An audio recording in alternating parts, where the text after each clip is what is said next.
Soy Isabel de Borbón, nací en Fontainebleau, hija del rey Enrique IV de Francia y de María de Medici, y desde mi primera infancia supe que mi destino no sería el de una mujer libre. Nací para unir reinos, para sellar tratados con mi sonrisa, para entregar mi juventud a la diplomacia de los hombres.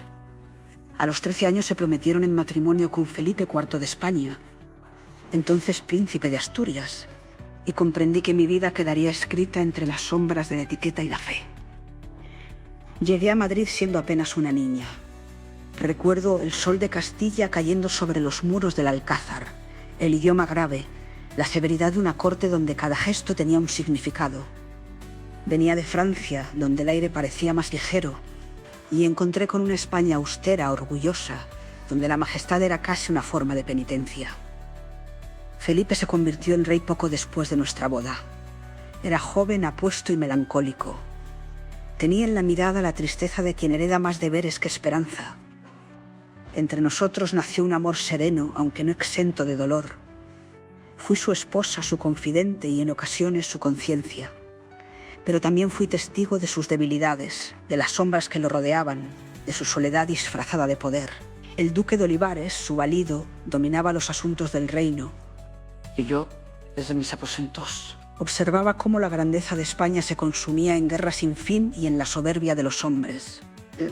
No era una mujer de intrigas, pero sí de intuiciones. Veía el agotamiento del imperio, la pobreza del pueblo, la fatiga de un rey que buscaba redención en el arte y en la devoción.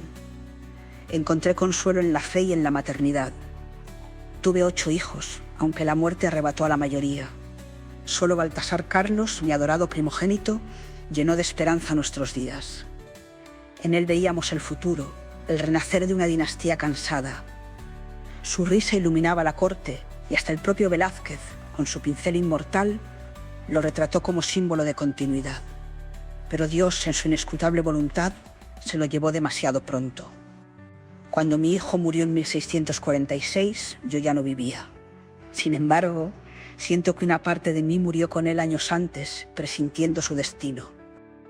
Fui reina en tiempos de oro y sombra. En mi corte florecieron el teatro de Lope, la poesía de Calderón, la pintura de Velázquez.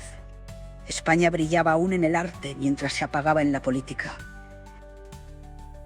En medio de los lienzos, las máscaras y los rezos, yo buscaba un equilibrio entre la gloria y la gracia. Amé a Felipe con ternura resignada. Sabía de sus aventuras, de las mujeres que llenaban su vacío, pero jamás dejé de rezar por su alma. En las noches más largas, cuando los ecos de la guerra llegaban hasta el Alcázar, le hablaba de esperanza. Creo que me escuchaba, aunque nunca lo dijera. La muerte encontró en 1644 en Zaragoza, mientras acompañaba a mi esposo en la guerra de Cataluña.